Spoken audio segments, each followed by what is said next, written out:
Hello दोस्तों, कैसे हैं आप सब। आशा करते होंगे आप बिल्कुल ठीक हैं। आज का जो मेरा वीडियो रहेगा इसमें हम पढ़ेंगे एमसीक्यू क्वेश्चन के बारे में। ठीक है, जैसे कि आप पिछले वीडियो में देख चुके हैं कि हम टॉपिक वाइज एमसीक्यू करा रहे हैं। पिछले वीडियो में मैंने डिस्कस किया था सामाजिक परिवर्तन और सामाजिक नियंत्रण से जो हमारे एमसीक्यू टाइप क्वेश्चन बनते हैं उनके बारे में डिस्कस किया था। आज हम इस वीडियो में डिस्कस करेंगे ऊर्जा, बेसल उपापचयी, संतुलित आहार, भोजन, कैलोरी मान, वजन प्रबंधन, भोजन के आवश्यक घटक, प्रोटीन, कार्बोहाइड्रेट, वसा, विटामिन, खनिज, पानी और उनके स्रोत और उनसे होने वाले कमी के बारे में। ठीक है, पिछले वीडियो में मैंने इस सारे टॉपिक को कवर कर चुका हूँ। जिन लोगों ने नहीं देखा है वो हमारे यूट्यूब चैनल पर जाकर अलग से प्लेलिस्ट बनी है चैप्टर वाइज, उसको आप चेक कर सकते हैं और पढ़ सकते हैं। ठीक है, चलिए स्टार्ट करते हैं आज का वीडियो बिना किसी देरी के। अगर आप हमारे चैनल पर नए हैं तो प्लीज़ चैनल को लाइक करिए, शेयर करिए, सब्सक्राइब करिए और देखते रहिए हमारा YouTube channel exam Aarjo classes. ठीक है, तो आज हमारा टॉपिक है, इसमें पढ़ेंगे ऊर्जा, बेसल उपापचयी, संतुलित आहार, भोजन, कैलोरी मान और वजन प्रबंधन। यानी कि इससे जो हमारे एमसीक्यू टाइप क्वेश्चन बनते हैं जो एग्जाम में आने की संभावना है उसको हम पढ़ेंगे। पहला क्वेश्चन आपकी स्क्रीन पे दिख रहा है, मानव शरीर में ग्लूकोज का आधिक्य होने पर वह निम्नलिखित में से किस रूप में संग्रहित हो जाता है। यानी कि अगर आपके शरीर में ग्लूकोज की मात्रा ज़्यादा हो गई, ठीक है, कम है, अगर मान लो एक बराबर इक्वल है तो ठीक है, लेकिन ज़्यादा अगर हो जाता है हमारे शरीर में तो हमारा शरीर में वो ग्लाइकोजन के रूप में स्टोर हो जाता है, संग्रहित हो जाता है। ठीक है, जहाँ स्टोर हमारा शरीर में ज़्यादा हुआ ग्लूकोज बस तुरंत वो ग्लाइकोजन के रूप में परिवर्तित होता रहता है और उसे हम ग्लाइकोजन बोलते हैं। तो ऑप्शन नंबर इसका सी हमारा सही हो जाएगा। क्या है, अधिक होने पर, यानी कि ग्लूकोज जब ज़्यादा हो जाता है तो हमारे शरीर में ग्लाइकोजन के रूप में स्टोर हो जाता है। तो ऑप्शन नंबर इसका सी सही हो जाएगा। नेक्स्ट क्वेश्चन क्या है, इनमें से कौन सा बॉडी बिल्डिंग फूड नहीं है। बॉडी बिल्डिंग फूड नहीं है, तो यहाँ पे जो राइट आंसर होगा वो ऑप्शन नंबर सी, फल। फल क्या होगा, ये हमारी बॉडी बिल्डिंग नहीं होती, बाकी जो मीट होता है इससे हमारे प्रोटीन मिलता है और प्रोटीन क्या होता है हमारे शरीर में बॉडी यानी कि शारीरिक ढांचा देने में महत्वपूर्ण योगदान देता है। हमारे शरीर के विकास में प्रोटीन का बहुत बड़ा महत्व होता है।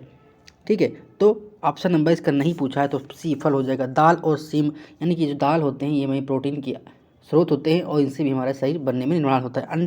अंडा में भी प्रोटीन देखने को मिलती है। तो यहाँ पर जो राइट आंसर हो जाएगा, जो हमारे फल होते हैं ये विटामिन के और खनिज पदार्थों के स्रोत होते हैं। जो फल होते हैं ये विटामिन और खनिज के पदार्थों के स्रोत होते हैं। इनमें कहीं पर बॉडी बिल्डिंग नहीं होती है, कहने मतलब हमारा शरीर निर्माण नहीं होता है। ठीक, जो विटामिन होते हैं हमारे शरीर में जो क्रियात्मक और जो हमारे संक्रमण से बचाती हैं, विटामिन का काम होता है हमारे संक्रमण को बचाती हैं।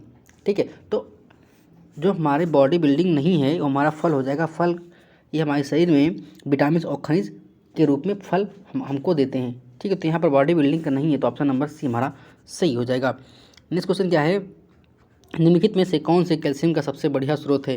तो जो हमारे दूध यानी डेयरी के उत्पाद होते हैं वो हमारे क्या होते हैं, कैल्शियम के सबसे बड़े स्रोत होते हैं। तो ऑप्शन नंबर सी हमारा सही हो जाएगा। दूध और विटामिन डी भी आपका स्रोत होता है। तो ऑप्शन नंबर सी हमारा सही हो जाएगा। नेक्स्ट क्वेश्चन देखेंगे क्या है, निम्नलिखित में कौन सा माइक्रो न्यूट्रिएंट्स है, यानी कि माइक्रो न्यूट्रिएंट्स कौन सा होता है, नहीं ये पूछा है। तो यहाँ पर जो राइट आंसर हो जाएगा ऑप्शन नंबर सी, विटामिन जो होते हैं ये हमारे माइक्रो न्यूट्रिएंट्स नहीं होते हैं, बाकी प्रोटीन और वसा, कार्बोहाइड्रेट ये हमारे माइक्रो न्यूट्रिएंट होते हैं। तो ऑप्शन नंबर इसका सी सही हो जाएगा। विटामिन हमारा माइक्रो न्यूट्रिएंट नहीं होता है, तो ऑप्शन नंबर सी सही हो जाएगा। नेक्स्ट क्वेश्चन देखेंगे क्या है, निम्नलिखित में से कौन सा जल में घुलनशील विटामिन है। विटामिन बी और सी हमारी जल में घुलनशील होती हैं, तो ऑप्शन नंबर बी हमारा सही हो जाएगा। और वसा में जो हमारी होती हैं विटामिन ए, डी, ई और के ये हमारी वसा में घुलनशील होती हैं। एडक और बी, सी ये हमारे जल में घुलनशील होती हैं। नेक्स्ट क्वेश्चन क्या है, निम्नलिखित में से कौन से खाद्य पदार्थ से विटामिन ई की सबसे अधिक मात्रा मिलती है। तो जो विटामिन ई होती है ये सबसे अच्छा जो हमारा होता है वो सूरजमुखी का तेल। ठीक है, सूरजमुखी के तेल में देखने को मिलते हैं विटामिन ई। ठीक है, विटामिन ई को हम दूसरा नाम से जानते हैं जिसे ब्यूटी विटामिन भी नाम देते हैं।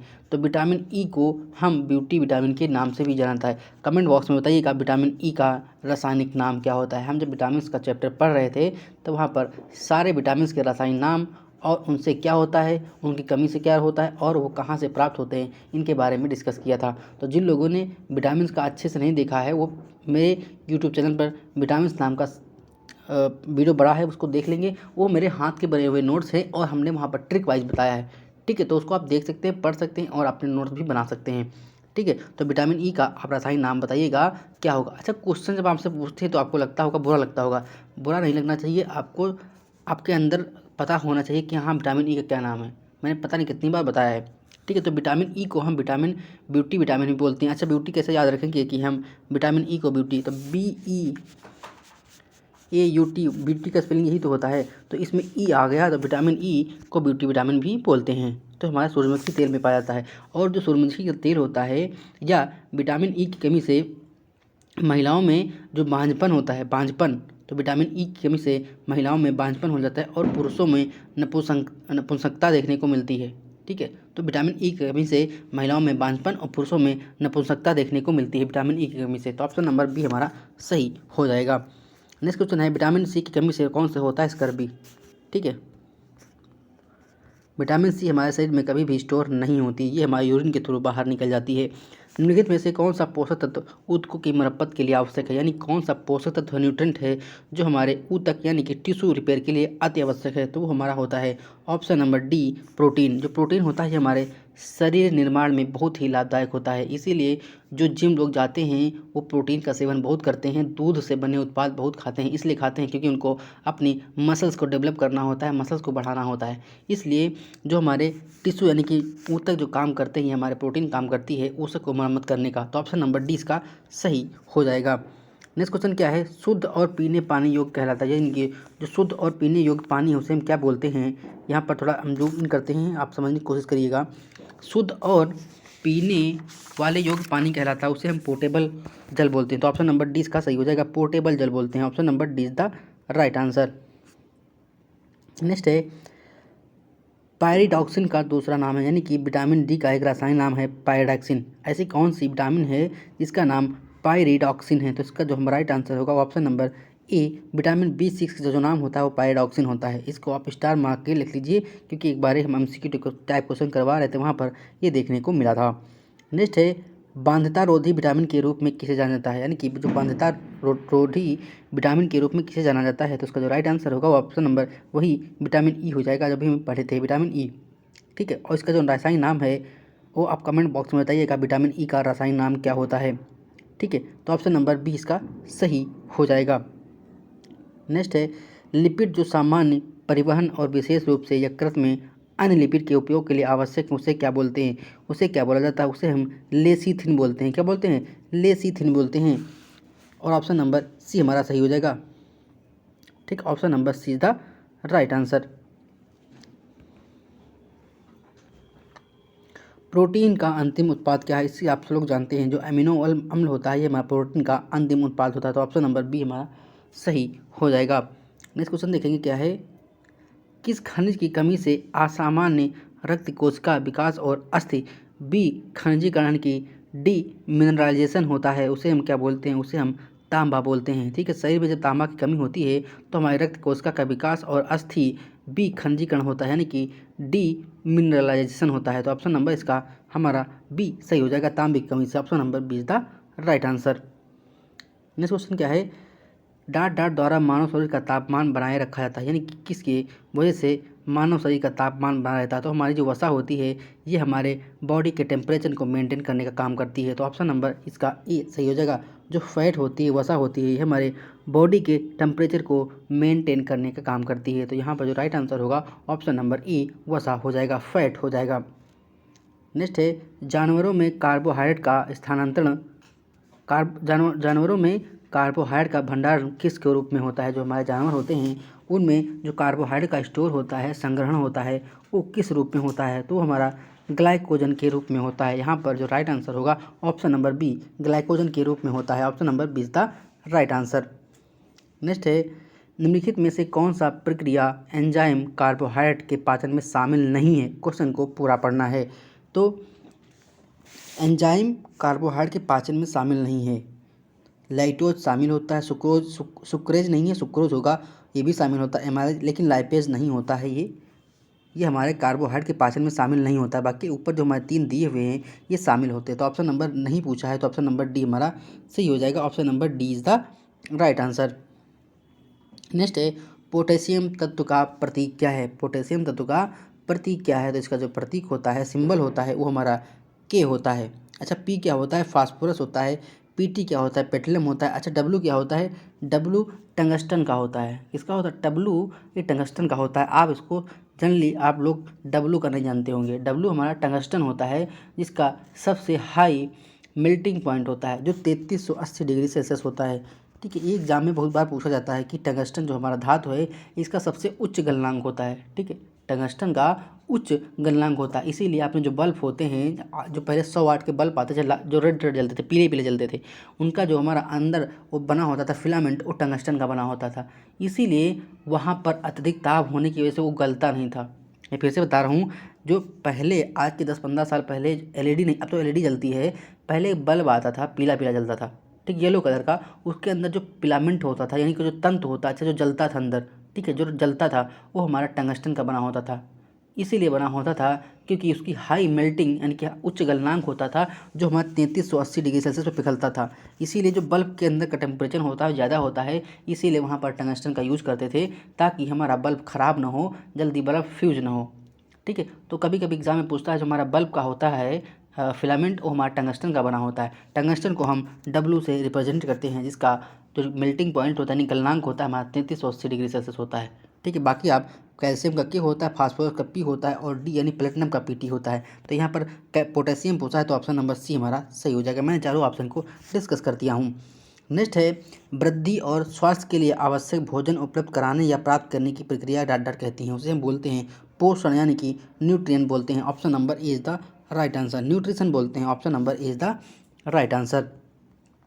नेक्स्ट है एक तीव्र गंडमाला संबंधी दुष्प्रभाव के उपचार हेतु उपयुक्त दवा है, वो क्या है, वो हमारी होती है ऑप्शन नंबर डी नाइट्रोग्लिसरीन। क्या होती है, नाइट्रोग्लिसरीन। ऑप्शन नंबर डी हमारा सही हो जाएगा, नाइट्रोग्लिसरीन।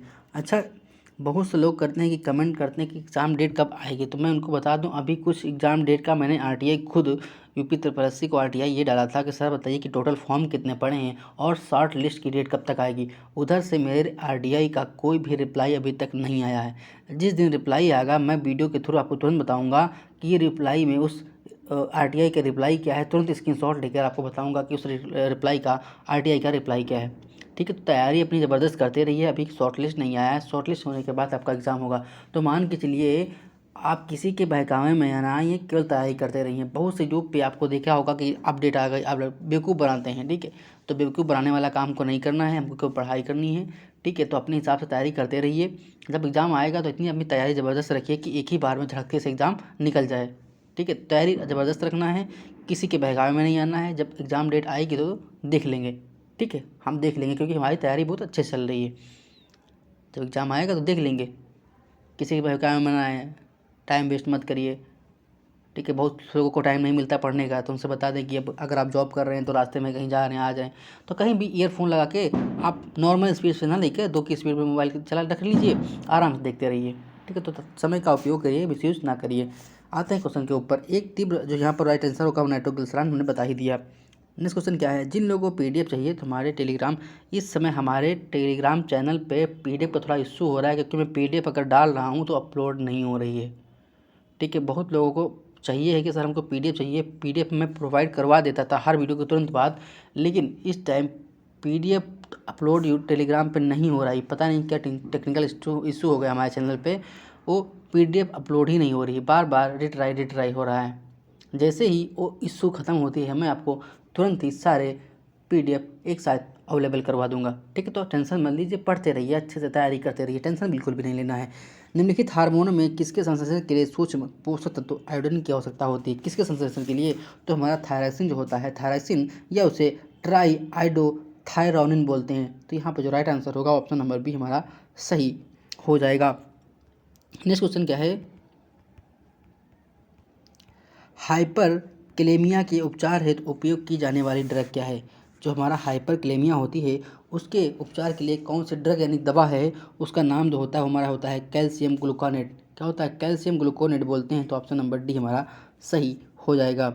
नेक्स्ट क्वेश्चन क्या है, निम्नलिखित में सभी कारकों के कारण हाइपोक्सिया हो सकती है सिवाय, हाइपोक्सिया क्या होती है, जो सांस लेने की समस्या होती है उसे हम हाइपोक्सिया बोलते हैं। हाइपोक्सिया। शरीर में ऑक्सीजन की कमी को हम हाइपोक्सिया बोलते हैं। ठीक है, लिख लीजिए कि शरीर में जब ऑक्सीजन की कमी हो जाती है तो उसे हम हाइपोक्सिया बोलते हैं। कोरोना काल में हाइपोक्सिया की भी बहुत समस्या देखने को मिली थी। लोगों का जो SpO2 होता है यानी कि ऑक्सीजन की कमी बहुत ज़्यादा देखने को मिली थी। हाइपोक्सिया बहुत मिलता है, तो ऑक्सीजन की कमी को हम हाइपोक्सिया की संज्ञा देते हैं। तो लिखा है कारको हाइपोक्सिया हो सकता है सिवाय, यानी कि 3 कारक आके हैं लेकिन एक नहीं है। तो क्या है ऑप्शन नंबर डी, हीमोग्लोबिन में वृद्धि। ये आपकी हाइपोक्सिया कोई मतलब नहीं है। बाकी घटा हुआ हीमोग्लोबिन, सांस समस्या, एक क्षेत्र में रक्त की आपूर्ति, ये आपके क्या होते हैं, ये कारण होते हैं, लेकिन हमारा हीमोग्लोबिन में वृद्धि ये नहीं होता है। तो ऑप्शन नंबर इसका डी नहीं पूछा है, तो यहाँ पर ऑप्शन नंबर डी हमारा सही हो जाएगा। ठीक है। अच्छा, बहुत लोगों को लगता है कि वीडियो ना देखेंगे हम PDF पा जाएंगे, तो मैं आपको बता दूं कि कुछ अपने मुंह से हम ऐसे चीज़ें बोलते हैं जो आपके एग्ज़ाम के दृष्टि से महत्वपूर्ण होता है। ठीक है, तो आपको वीडियो 20 मिनट, आप 24 घंटे में आप अपने 20 मिनट नहीं दे सकते हैं, तो आप समझ लीजिए आप कुछ बहुत गंदा काम कर रहे हैं। ठीक है, 20 मिनट दे दीजिए, 20 मिनट से हो सकता है आपका एग्ज़ाम में क्वेश्चन बन जाए, तो बहुत अच्छा साबित होगा। ठीक है, नेक्स्ट क्वेश्चन देखते हैं क्या है। पीने के पानी में फ्री रेजिडुअल क्लोरीन की मात्रा कितनी होती है, यह होनी चाहिए। ये भी मैंने जब MCQ टाइप क्वेश्चन करवा रहा था पर 100 की सीरीज की, तो वहाँ पर हमने बताया था कि एक जो पीने के पानी में हमारा फ्री रेजिडुअल क्लोरीन की मात्रा होनी चाहिए वो हमारे 0.5 मिलीग्राम पर लीटर होनी चाहिए। तो ऑप्शन नंबर इसका बी हमारा सही होगा, यानी कि 1/2 मिलीग्राम पर। यहाँ पर ऑप्शन नंबर 1, 2 करके भी हो सकता है, यानी कि 1/2 यानी कि 1/2। ठीक है, तो ऑप्शन नंबर बी हमारा सही हो जाएगा। नेक्स्ट है गैर संक्रामक रोग क्या होता है। गैर संक्रामक रोग क्या होता है, तो नॉन कम्युनिकेबल डिजीज होती है जो हमको एक दूसरे से छुआछूत से नहीं फैलती, और जो हमारी संक्रामक रोग होती है वो हमारे एक व्यक्ति से दूसरे व्यक्ति में फैल जाती है। जैसे कोरोना था हमारा, ये संक्रामक रोग था, और हमारा जैसे मधुमेह हो गया, डायबिटीज़ हो गया, ये हमारे संक्रामक रोग नहीं होते हैं। तो इससे पूछा है गैर संक्रामक रोग क्या है, जो एक व्यक्ति से दूसरे व्यक्ति द्वारा नहीं फैलते। तो ऑप्शन नंबर बी हमारा सही हो जाएगा। गैर संक्रामक रोग होते हैं जो हमारे नॉन कम्युनिकेबल डिजीज़ होती हैं, ये एक व्यक्ति से दूसरे में नहीं फैलती, और जो हमारा एक व्यक्ति से दूसरे व्यक्ति में फैल जाती है उसे हम संक्रामक रोग की संज्ञा देते हैं। जैसे हमारा कोरोना हो गया। ठीक है, तो कोरोना हो गया, तो ऑप्शन नंबर यहाँ पर इस क्वेश्चन का आंसर नंबर हमारा बी सही हो जाएगा। नेक्स्ट क्वेश्चन देखेंगे क्या है, निम्नलिखित में से कौन मधुमेह मिलेटिस के विकास के लिए जोखिम कारक नहीं है। तो जो नहीं है option number D, vitamin A का अधिक सेवन करना, ये हमारा नहीं है। तो option number D is the right answer. Option number D is the right answer. Next question क्या है, राष्ट्रीय कार्यक्रम NCPDCS में शामिल है। NPCDCS में क्या है, तो आप पहली बात तो NPCDCS का फुल फॉर्म लिख लीजिए। N for national, P for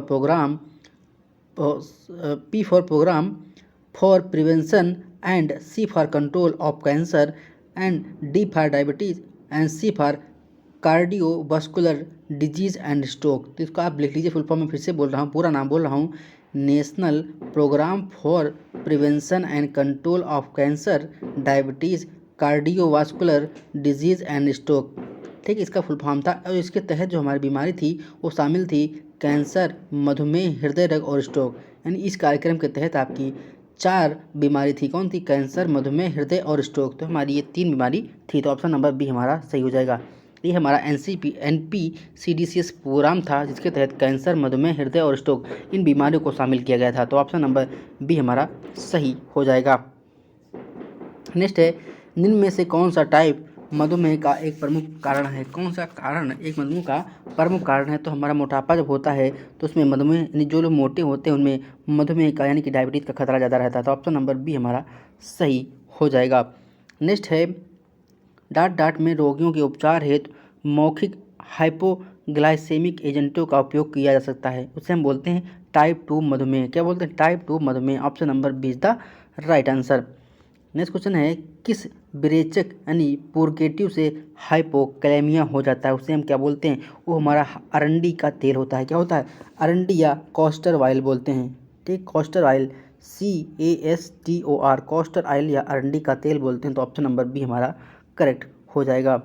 next है, निम्नलिखित में से किस बीमारी के इलाज में कोबाल्ट के समस्थानिक का प्रयोग किया जाता है। तो जो कोबाल्ट का समस्थानिक होता है उसे हम कैंसर के इलाज में करते हैं। यानी जो कोबाल्ट CO होता है, CO, उसका हम जो यूज करते हैं वो हमारे कैंसर के उपचार में किया जाता है। तो ऑप्शन नंबर बी हमारा सही हो जाएगा। नेक्स्ट क्वेश्चन क्या है, निफ्रेटिक सिंड्रोम वाले बच्चों को कार्टिकोस्टेरॉइड्स देने का प्राथमिक उद्देश्य क्या है? तो इसका जो प्राथमिक उद्देश्य होता है ऑप्शन नंबर बी, प्रोटीन में का कम करना, यानी कि प्रोटीनूरिया कम करना। तो ऑप्शन नंबर बी हमारा सही हो जाएगा। Option number B is the right answer. Next question क्या है? एट्रोपिन सल्फेट को इलेक्ट्रोकॉन्वल्सिव थेरेपी से पहले दिया जाता है। तो क्यों दिया जाता है, हम क्यों देते हैं उसे? हम रक्तस्राव को कम करने के लिए। तो ऑप्शन नंबर डी हमारा सही हो जाएगा। Option number D is the right answer. Next है, वर्धित ग्लूकोज सहायता डाट में देखी जाती है। जो वर्धित ग्लूकोज सहायता होती है वो किसमें देखी जाती है? यहाँ पर ऑप्शन नंबर ए है हाइपोपिट्यूटैरिज्म, बी हमारा हाइपर इंसुलिज्म, सी हमारा हाइपोथायराइज्म एंड डी हमारा उपरोक्त सभी। तो ये हमारी तीनों देखने को मिलती हैं। तो ऑप्शन नंबर डी हमारा सही हो जाएगा। नेक्स्ट क्वेश्चन क्या है? डाट में हड्डियों और नरम ऊतकों की अतिवृद्धि देखी जाती है। किसमें देखी जाती है? तो ऑप्शन नंबर ए एक्रोमेगेली। तो ऑप्शन नंबर ए हमारा सही हो जाएगा। ठीक है, तो ये हमारा 35 क्वेश्चन थे इस क्वेश्चन से वीडियो में। अगर आपको वीडियो अच्छी लगती है तो प्लीज़ वीडियो को लाइक करिए, शेयर करिए, सब्सक्राइब करिए और देखते रहिए हमारा यूट्यूब चैनल। मिलते हैं नेक्स्ट वीडियो में। नेक्स्ट वीडियो हमारा रहेगा गर्भधारण और गर्भावस्था की जटिलताओं के संकेत प्रसव और के दौरान। ठीक है, तो उस वीडियो के MCQ टाइप क्वेश्चन लेकर आएंगे। होप है कि आपको वीडियो अच्छी लगी होगी। मिलते हैं नेक्स्ट वीडियो में, तब तक के लिए धन्यवाद, शुक्रिया। आपका दिन शुभ हो, मंगलमय हो।